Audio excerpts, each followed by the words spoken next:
Welcome to Healthy Living. I'm Lori Johnson. Thanks for joining us. Today, we're talking about two serious mental health issues facing children: trauma and disruptive attachment. My guest is Matt Obert, who is the author of Beyond Trauma Care. Matt, thank you so much for being with us. We really appreciate your time and especially your work. Well, thank you so much. I'm looking very forward to today and the opportunity to talk about the work that we do here at Chaddock.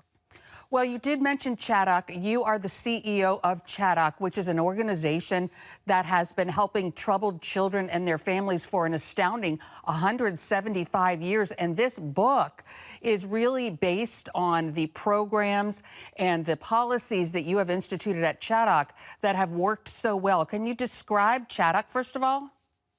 Yeah, Chaddock is a family and child organization. Here at Chaddock, we don't see just the child being our client, but we see the entire family being the client that we work with. But what we do here at Chaddock is more than just about one particular client. It's really about how the organization approaches care and treatment. And Chaddock has developed over the last few decades a program called Developmental Trauma and Attachment Program, or DTAP program, which is really a program that combines the science of healing with the power of relationships. And we see a great impact from that. The state of California has even adopted your method, right? Yeah, actually, the California Evidence-Based Clearinghouse, that's the national clearinghouse that recognizes practices that are informed by evidence that show true success and structure in working with children and families. And so we are proud to be a part of that list and being recognized that our practice does indeed have the evidence to support its use. And I really love the fact that you say this really does work, because when you talk about the type of kids that you deal with, that these parents are dealing with, a lot of people say they can't be helped. And what we're often talking about are children who have been adopted, not as babies, but as older children, and have terrible trauma from their birth family. And a lot of these adoptions, not all, but a lot, are from other countries, correct? That is correct. You know, there's a lot of countries that, because of war, because of internal conflict, have really had children be separated from their primary caregivers early in life. And those children did not have the protection and felt safety necessary to allow their brain to develop in the healthy way. And that's the thing that we help families understand, that trauma impacts brain. And we know from the ACEs study that was done in the 90s that adverse childhood experiences can have long-term impact on not only the mental health, but the physical health of children.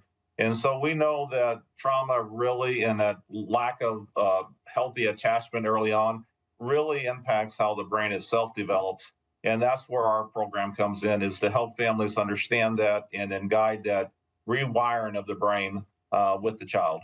You have different levels of care at Chaddock, and one of your most, I guess, serious levels is the residential care, where you actually, a child comes and lives at Chaddock for a year, year and a half, correct? That is correct. And so we actually have a residential campus located here in Quincy, Illinois, in which children come and live with us, as you said, for 12 to 18 months.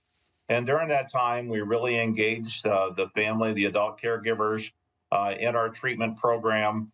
And really the first step of our treatment is to recognize that many of these children continue to live in their back brain, which is built for survival.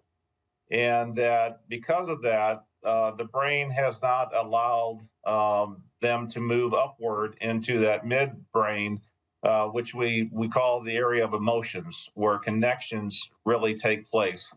And so what we do here at Chaddock is the first stage is really creating felt safety, not just physical safety, but emotional safety and trust. And that healing doesn't just happen in therapy sessions. It happens in the daily experience throughout the day. It doesn't happen in isolation. It happens in relationships. And one of the things that I found really fascinating on your website was you said, look, parents, here's sort of a checklist to know if your child can do residential care or other types of care where they still live at home. And one of the ways that you sort of screen patients is if the parents feel afraid for their own safety or other siblings within the home are afraid for their own safety. That's pretty serious, right? It is. I mean, unfortunately, because a child that's been impacted by this traumatic event or maybe multiple traumatic events early on and has not had the ability to have form that higher level brain functioning of connection and regulations, they can also outwardly display their trauma through some serious aggressive behaviors that can really put a family at risk, put other individuals at risk, and put the child at risk themselves. But I think it's important to understand that that's not a child necessarily being bad, and we shouldn't label them that. Instead of asking what's wrong with the child, we really just need to ask what's happened to the child and what's Mhm. happened internally, and how can we change that. And we have so many families that approach us and they say that we've lost all hope and that we don't know where else to turn. And the message that we start off with is that there is hope, that healing is possible and change is possible. And we've seen success after success. And we really believe that that's tied to our faith based belief here at Chaddock. I believe we were created for relationships and that he created us, each of us, to have worth. And sometimes in those moments of crisis and struggle, just to remind the family and the child of their worth and that there's hope. That's the start of healing. And so that's the first message that we like to offer those families is that there's hope, whether they come to our residential program or perhaps we say, let's give it a try in your home. We do Mhm. have an in-home intensive program to where we will actually travel across the country and work with families directly in their home and see if we can keep the family together before residential care. But if necessary, we then move into our residential treatment program. It's wonderful work, and it is the most difficult work. And you do say, hey, parents, we need you to be in this game. We need you to not give up. And you need that commitment from the parents that they're not going to bail on their child. The work that you do with the parents and the children and the entire family is astounding. And now you have written this book that kind of is for families who are going through this, but also for other organizations that deal with troubled youth, whether it's churches or ministries or social services, what have you. So we're going to take a break and be right back with Matt Obert. Once again, the book is called Beyond Trauma Care, combining the science of healing with the power of relationships. Stay with us on Healthy Living. Welcome back to Healthy Living. We are continuing our discussion with Matt Obert, author of the book Beyond Trauma Care, combining the science of healing with the power of relationships. And we're talking about children who are really suffering from trauma and disruptive attachment and having all kinds of behavioral issues in the home. A lot of these kids were adopted. Can you talk about what kind of trauma they have undergone and also even what attachment issues are? That is something that not everyone is familiar with. Attachment is really kind of the blueprint in which we form trust and we form care and compassion for another individual. And that is usually done through learning that individuals, whether they be parents, caretakers, are there to support our well being.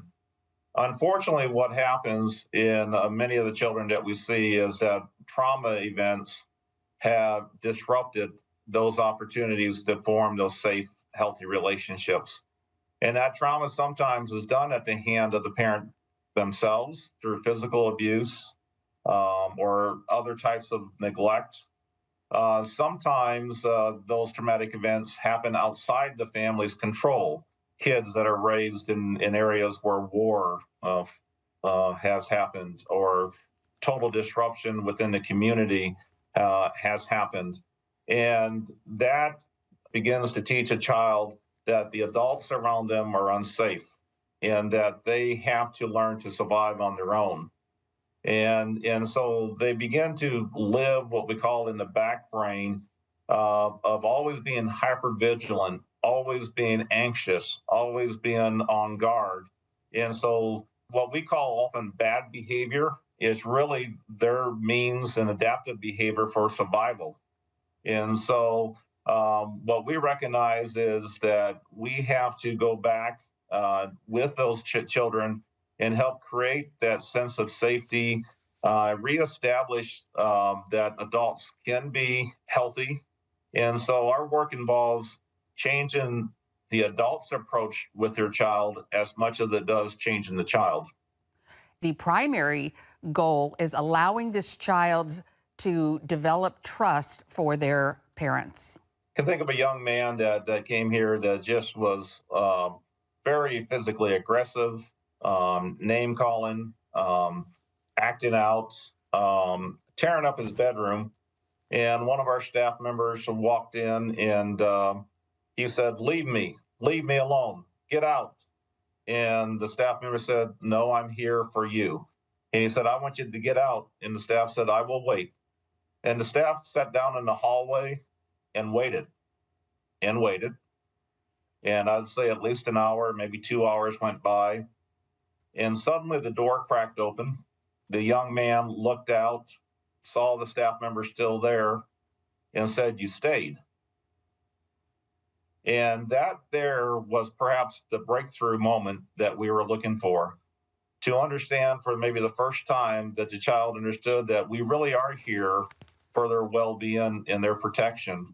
So relationship isn't just something that we use to support our treatment model. It really is the intervention.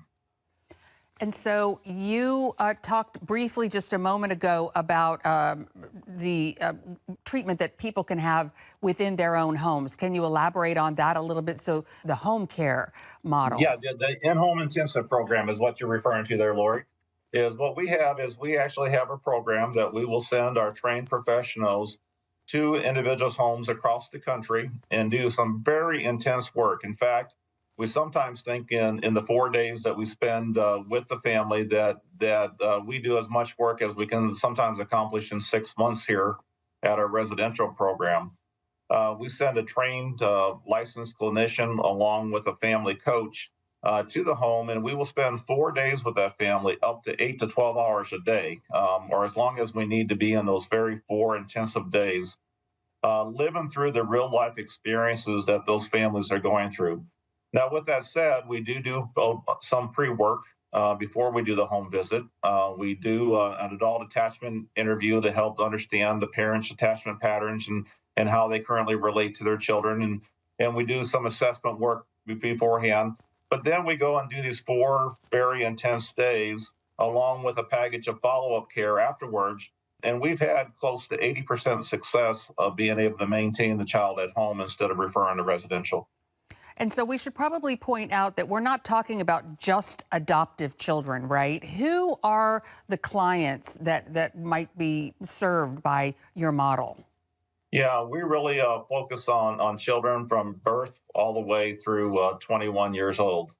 Here in our residential program, we primarily focus on 6-year-olds to 21, the children that are living with their biological parents yet, or perhaps they have entered into the foster care system because of abuse and neglect.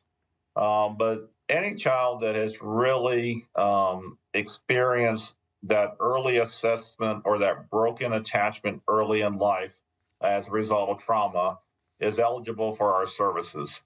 But just as importantly, we know that we cannot reach everybody. So we've developed a DTAP certification training that we invite other professionals from around the country to come to Chaddock to learn our model and take that back and change the way their organizations support children.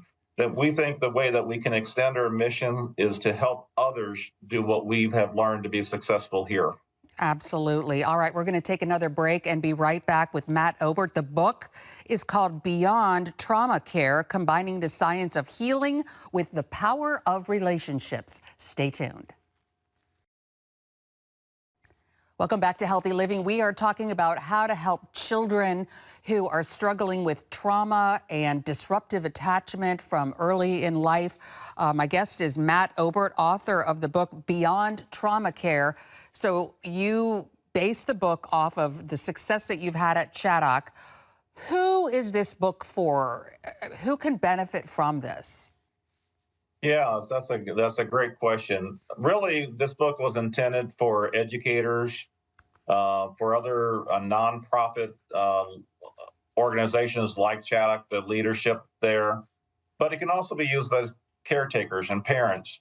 Our idea was is that we wanted to spread the message about what we're doing here at Chaddock and how it works, and invite others to join us in this mission work and to learn, because trauma and attachment care has to be more than just a simple one-off training. It has to be a way of life, a organizational culture, a community way of approaching the well-being and health of children and families. And so we believe that Christ has called us to take this mission out to the world and invite others to join us in this work through our training programs, through the opportunities to build cultures, not only for the families to serve, but for the staff and the employees that work in these organizations. They too often come with their own trauma histories and their own lack of attachment. And so building a culture that recognizes the well-being of the people that work for the organization and providing them with the tools and support needed to really help children and families heal is extremely important to us. How can a parent know if they or their child might be eligible for this type of a service? In other words, what are some symptoms of attachment or trauma problems? Yeah, so if you see that your child seems to have relationships outside the family or outside the norm, but you recognize those relationships are really kind of superficial and they're inconsistent with what you see in your own home. Because in your own home, you may see a child that is very angry, anxious, perhaps withdrawn, self harm, threatening. The child is struggling in school. So you're really seeing an outward communication from the child that I do not feel safe, and I'm always on edge, and I'm always trying to push those that care for me away from me because I'm not willing to trust that they're looking out for my best interest. If you start seeing those signs and symptoms that you just cannot feel connected to your child, that's what we want to help. We want to help you and your child be able to connect through opportunities to reestablish that with each other. All right. We're going to take one final break and be right back with Matt Obert. The book is called Beyond Trauma Care. Welcome back to Healthy Living. We're talking to Matt Obert, author of Beyond Trauma Care, based on the wonderful work that you do at Chaddock, which is a Christ-centered interventional place. And you've been in business for 175 years. It seems like things like trauma and disruptive attachment are modern problems. It's kind of hard to imagine 175 years ago. What were you doing then? Yeah. Well, we've evolved over time. We started off originally as a boys' college, an opportunity to help young men, but our focus has always been help children succeed and help children grow. I often get asked, "Are kids worse today?" I think there's no doubt that kids are probably carrying more stress and disconnections than ever before with all the social media and electronic interference with forming connections. But I think that perhaps a bigger issue is that the adults are overwhelmed too. So when we strengthen the caregivers and systems, children can improve. And so Chaddock would have never survived this long without the support of many donors, without the support of various church community members, without the support of those who came before us. And we cannot do this work alone. So I would hope that if anyone who's listening to this today feels compelled to want to help children, that they would want to reach out to Chaddock, whether they'd want to learn more about our programs, to become a DTAP specialist themselves and receive our training and certification, or perhaps just to contribute and volunteer their time and learn ways to support children and families in the communities where they are. We would love to have those conversations with anybody. So tell our viewers, number one, where they can find out more about Chaddock and how they can get involved and where they can get the book. Yes, absolutely. Well, first of all, the book is available at all major retailers, Amazon, Barnes and Noble, and many other online retailers, and really would encourage you to do that. But to get to Chaddock, we just simply go www.chaddock, CHADDOCK.org. Or if you want to call us, 217 222 0034. Or easier yet, send us an email at DTAP, that's DTAP, @chaddock.org. All right, Matt. Well, thank you so much for being with us today. And also, thank you so much for what you're doing. You really are doing the Lord's work. This is really difficult, and yet you're being very successful at it. And so we do hope that people do want to get involved. Matt Obert, once again, the book is called Beyond Trauma Care, Combining the Science of Healing with the Power of Relationships. Thanks so much for being with us. Thank you. And thanks to you for tuning in to this edition of Healthy Living. I'm Lori Johnson, and we'll see you again next week.